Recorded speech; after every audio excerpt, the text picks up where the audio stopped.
दोस्तों, अगर आपको इंडिया है और इंग्लैंड लायंस के बीच खेला गया तीसरे दिन का धमाकेदार मुकाबला पसंद आया हो तो हमारी इस वीडियो को दिल से एक लाइक जरूर कीजिएगा। आज की इस वीडियो का लाइक टारगेट सिर्फ और सिर्फ 700 लाइक्स है, तो लाइक करना तो बिल्कुल भी मत भूलिएगा। दोस्तों, नॉर्थन के काउंट ग्राउंड में 9 जून 2025 को इंडिया और इंग्लैंड लायंस के बीच खेले जा रहे दूसरे अननोन ऑफिशियल टेस्ट का तीसरा दिन भारतीय क्रिकेट के लिए एक सुनहरा दिन साबित हुआ।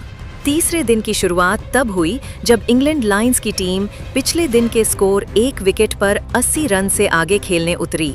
टॉम हेंस और एमिलियो के क्रीज पर थे और उनकी नजरें भारत ए के पहली पारी के 348 रनों के स्कोर को पीछे छोड़ने पर थीं, लेकिन भारतीय गेंदबाजों ने उनके इरादों पर पानी फेर दिया। जसप्रीत बुमराह, मोहम्मद सिराज और खलील अहमद ने ऐसी गेंदबाजी की कि इंग्लैंड के बल्लेबाज क्रीज पर टिक ही नहीं पाए। पिच पर सुबह की नमी और बादलों की मौजूदगी ने गेंदबाजों की मदद दी और भारतीय तड़ी ने इस अवसर का पूरा फायदा उठाया। जसप्रीत बुमराह ने सुबह के सेशन की शुरुआत की। उनकी पहली गेंद ने टॉम हेंस को परेशान कर दिया। गेंद तेजी से अंदर आई और हेंस के बल्ले के पास से गुजर गई। बुमराह की गति और सटीकता ने बल्लेबाजों को तुरंत दबाव में ला दिया। कुछ ही ओवरों बाद बुमराह ने एमिलियो गे को एक ऐसी यॉर्कर फेंकी जिसका जवाब देना उनके लिए असंभव था। गेंद ने सीधे मिडिल स्टंप को उखाड़ दिया और गे अपनी पारी को 18 रनों पर समेकर पवेलियन लौट गए। यह विकेट भारत के लिए एक बड़ा झटका था, क्योंकि गे रात को आत्मविश्वास से खेल रहे थे। बुमराह ने अपनी गति को बनाए रखा और रिवर्स स्विंग का जादू दिखाया। उनकी एक गेंद जॉर्डन कॉक्स के लिए मुश्किल साबित हुई। कॉक्स ने डिफेंड करने की कोशिश की, लेकिन गेंद ने उनके बल्ले का बाहरी किनारा लिया और स्लिट में ध्रुव जुड़ेल के सुरक्षित हाथों में चली गई। बुमराह की यह गेंद इतनी शानदार थी कि दर्शकों ने तालियां बजाकर उनकी तारीफ की। बुमराह ने इसके बाद मैक्स होल्डन को भी अपनी गति से चकमा दिया। होल्डन ने एक तेज इन स्विंगर गेंद पर गलत शॉट खेला और गेंद उनके पैड पर लगी। अंपायर ने बिना देर किए उंगली उठा दी और इंग्लैंड लायंस का स्कोर 100 रन से पहले ही 4 विकेट पर सिमट गया। मोहम्मद सिराज ने बुमराह के साथ मिलकर इंग्लैंड शिकार बने। गेंद ने उनके बल्ले का बाहरी किनारा लिया और ध्रुव जुड़ेल ने एक शानदार ड्राइविंग कैच लपका। खलील ने इसके बाद फरहान अहमद को भी अपनी गति से चकमा दिया। उनकी एक तेज गेंद ने फरहान को बैकफुट पर खेलने के लिए मजबूर किया और गेंद उनके बल्ले का किनारा लेकर स्लिप में चली गई। खलील की गेंदबाजी में स्विंग और गति का शानदार मिश्रण था, जिसने इंग्लैंड के निचले क्रम को कोई मौका नहीं लिया। भारतीय गेंदबाजों की इस तड़ी ने इंग्लैंड लायंस की पारी को लंच तक 253 रनों पर समेट दिया। इस दौरान जसप्रीत बुमराह ने 3 विकेट लिए, जिनमें उनकी यॉर्कर और रिवर्स स्विंग ने इंग्लैंड के बल्लेबाजों को घुटने टेकने के लिए मजबूर कर दिया। मोहम्मद सिराज ने भी 3 विकेट हासिल किए और उनकी आक्रामकता ने इंग्लैंड के मिडल ऑन ऑर्डर को तोड़ दिया। खलील अहमद ने 2 विकेट लिए और उनकी बाएं हाथ की गति ने इंग्लैंड के बल्लेबाजों को परेशान किया। शार्दुल ठाकुर और अंशुल कंबोज ने भी एक विकेट लिया, जिसने भारत को पहली पारी में 95 रनों की महत्वपूर्ण बढ़त दिलाई। यह एक ऐसा प्रदर्शन था जो न केवल भारत ए की गेंदबाजी की गहराई को दर्शाता था, बल्कि आगामी टेस्ट सीरीज के लिए भी एक मजबूत संदेश देता था। लंच के बाद इंडिया ए की दूसरी पारी शुरू हुई। यशस्वी जायसवाल और केएल राहुल की सलामी जोड़ी क्रीज पर उतरी और दोनों ने इंग्लैंड लायंस के गेंदबाजों की बखिया उधेड़ कर रख दिया। पिच अब बल्लेबाजी के लिए अनुकूल हो चुकी थी, लेकिन क्रिस वॉक्स और जोश टंग जैसे अनुभवी गेंदबाज शुरुआती सफलता की तलाश में थे। लेकिन यशस्वी और राहुल ने ऐसा खेल दिखाया कि इंग्लैंड के गेंदबाजों के पास कोई जवाब नहीं था। यशस्वी जायसवाल ने अपनी पारी की शुरुआत एक शानदार कवर ड्राइव के साथ की।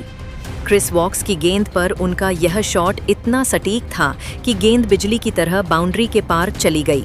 यशस्वी ने अपनी आक्रामकता को बनाए रखा और जोश टंग की एक शॉर्ट गेंद पर एक शानदार पुल शॉट खेला, जो सीधे बाउंड्री के बाहर गया। उनकी बल्लेबाजी में बेखौफ अंदाज साफ दिख रहा था। उन्होंने फरहान अहमद की गेंद पर एक लॉफ्टेड कवर ड्राइव लगाया, जो दर्शकों की तालियों का हकदार था। यशस्वी ने एक मौके पर क्रिस वॉक्स की गेंद पर एक शानदार लगाया जो स्टैंड्स में जाकर गिरा। यह शॉट उनकी आक्रामकता और आत्मविश्वास नाबाद रहे। उनकी पारी में एक खास पल था जब उन्होंने रिहान अहमद की गेंद पर एक शानदार फ्लिक शॉट खेला जो मिड विकेट के पास बाउंड्री के लिए गया। राहुल की बल्लेबाजी ने न केवल भारत को स्थिरता दी बल्कि यह भी दिखाया कि वे आगामी टेस्ट सीरीज के लिए पूरी तरह तैयार हैं। यशस्वी और राहुल ने पहले विकेट के लिए 118 गेंदों में 123 रनों की शानदार साझेदारी की। इस साझेदारी ने भारत को तेज शुरुआत दी और इंग्लैंड के गेंदबाजों का मनोबल तोड़ा। दोनों बल्लेबाजों ने एक दूसरे का शानदार साथ दिया और रन रेट को 6 रन प्रति ओवर के आसपास रखा। यशस्वी की अटैकिंग पारी और राहुल की बल्लेबाजी ने इस साझेदारी को खास बनाया। यशस्वी के आउट होने के बाद कप्तान अभिमन्यु ईश्वरन क्रीज पर केएल राहुल का साथ देने के लिए आए। ईश्वरन ने सावधानी के साथ बल्लेबाजी शुरू की और दिन के अंत तक 20 गेंदों में 10 रन बनाकर नाबाद रहे। भारत ने दिन का खेल खत्म होने तक 35 ओवर में एक विकेट पर 155 रन बना लिए, जिससे उनकी कुल बढ़त 231 रनों की हो गई। यह एक ऐसी स्थिति थी जो भारत को मैच में मजबूत स्थिति में ले आई। इंग्लैंड लायंस के गेंदबाजों ने शुरुआत में कुछ अच्छे स्पेल डाले, लेकिन यशस्वी और राहुल की बल्लेबाजी ने उन्हें पूरी तरह बेबस कर दिया। क्रिस वोक्स ने अपनी अनुभवी गेंदबाजी से कुछ दबाव बनाने की कोशिश की, लेकिन उनकी गेंदों को यशस्वी और राहुल ने आसानी से खेल लिया। जॉश टंग ने भी गति के साथ गेंदबाजी की, लेकिन उनकी गेंदों में वह धार नहीं थी जो भारतीय बल्लेबाजों को परेशान कर सके। फरहान अहमद और रिहान अहमद ने बीच के ओवरों में कुछ कसी हुई गेंदबाजी की, लेकिन यशस्वी के और राहुल के शानदार शॉट्स ने उनकी सारी मेहनत पर पानी फेर दिया। रिहान अहमद ने यशस्वी का विकेट लेकर इंग्लैंड को दिन का एकमात्र विकेट दिलाया, लेकिन इसके अलावा इंग्लैंड के गेंदबाज हताश नजर आए। उनकी बॉडी लैंग्वेज से साफ था कि वे भारतीय बल्लेबाजों के सामने घुटने टेकते हुए नजर आ रहे हैं।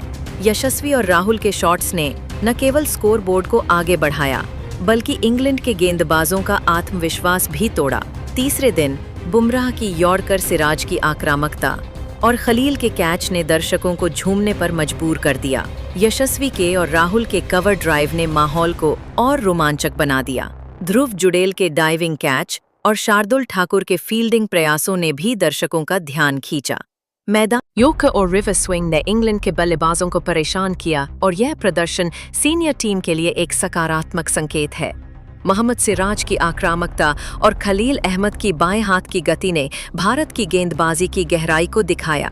बल्लेबाजी में यशस्वी जायसवाल की अटैकिंग पारी और केएल राहुल की बल्लेबाजी ने यह साबित किया कि वे टेस्ट सीरीज में भारत की सलामी जोड़ी के लिए मजबूत दावेदार हैं। यशस्वी की बेखौफ बल्लेबाजी और राहुल ने इंग्लैंड के गेंदबाजों को बेबस कर दिया। यह प्रदर्शन न केवल इंडिया ए के लिए बल्कि सीनियर टीम के लिए भी एक मजबूत संदेश है। तीसरे दिन का खेल पूरी तरह भारत ए के नाम रहा। जसप्रीत बुमराह, मोहम्मद सिराज और खलील अहमद की घातक गेंदबाजी ने इंग्लैंड लायंस को लंच तक 253 रनों पर समेट दिया, जिससे भारत को 95 रनों की बढ़त पहले ही पारी में मिली।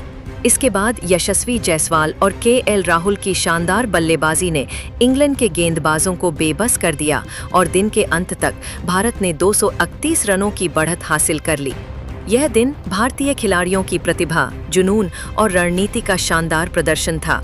अगले दिन का खेल और रोमांचक होने का वादा करता है, क्योंकि भारत इस बढ़त को और मजबूत करने की कोशिश करेगा। लेकिन दोस्तों, अब आपको क्या लगता है, इस अननोन ऑफिशियल टेस्ट मैच को इंडिया ए और इंग्लैंड लायंस में कौन सी टीम अपने नाम करेगी? आप खुद नीचे कमेंट करके बताइए और क्रिकेट जगत से संबंधित ऐसी ही नई वीडियो के लिए हमारे चैनल आपको जरूर सब्सक्राइब करिए। धन्यवाद।